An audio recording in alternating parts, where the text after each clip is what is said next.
tabacologue parce que le tabac est le plus grand toxique au monde qui existe. Je dirige l'association Tabac Liberté qui a été créée en 1994 pour inciter les médecins généralistes à prendre en charge le tabagisme de leurs patients. Et nous les avons formés aux techniques de sevrage tabac. Nous avons créé ainsi un réseau de 3800 professionnels de santé sur toute la France. Nous allons aussi dans les lycées et collèges faire de la prévention auprès des jeunes. Nous sommes aussi sollicités par les entreprises pour aider leurs salariés fumeurs à ne plus fumer. Nous gérons un site internet, si ça vous intéresse, vous tapez Tabac Liberté, on est classé en premier sur Google. Et enfin, nous éditons aussi une lettre trimestrielle. Et en décembre 2006, il y a 10 ans, j'annonçais dans la lettre 46 l'arrivée de la cigarette électronique. J'étais médecin du travail à Air France et c'est un pilote qui m'avait ramené ce petit gadget. C'était le produit miracle que nous attendions. Une cigarette qui ressemble à la cigarette mais qui n'a pas la toxicité de cette dernière.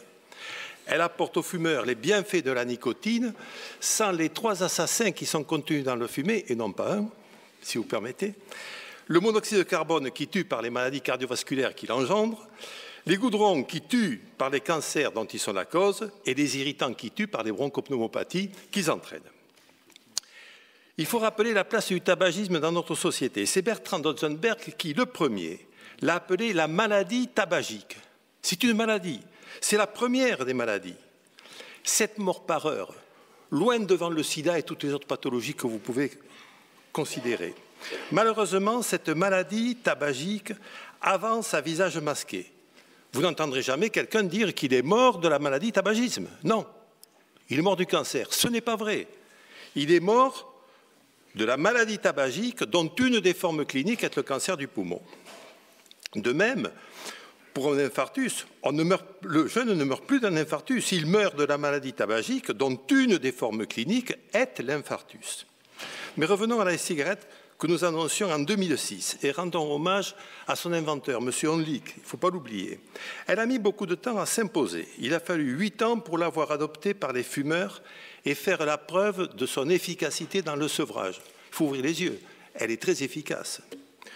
Le propylène-glycol dont tout le monde parle, mais il est contenu dans la cigarette normale, et là jamais on en a parlé. On a suffisamment de recul pour la toxicité du propylène-glycol. Moi, je fais partie d'une génération où jeune, j'allais voir les Pink Floyd. Mais les Pink Floyd, à la fin du spectacle, ils étaient noyés dans un nuage de propylène-glycol. Moi, je n'ai été noyé que ce soir-là. Mais eux, c'était tous les soirs. Ils n'en sont pas morts.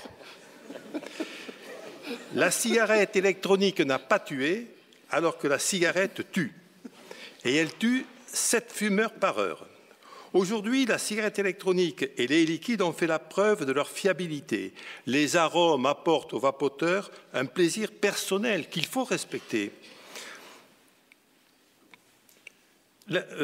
Cet e-cig est un produit de sortie du tabagisme. C'est évident.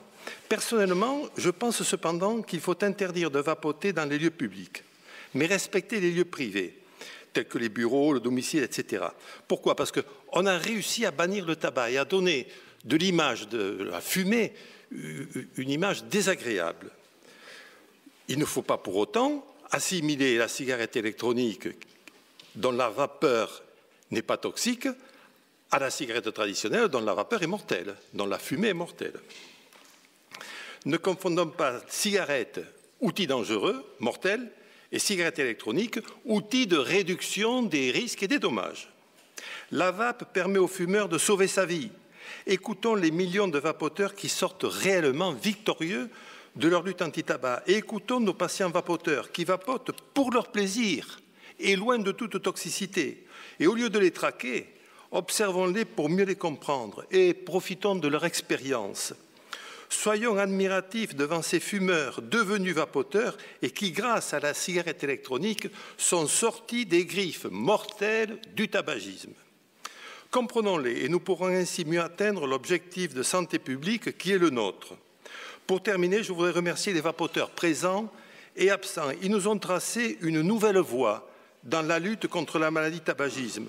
Je voudrais aussi remercier les ingénieurs français de la vape qui rendent cette voie toujours plus efficace et surtout agréable.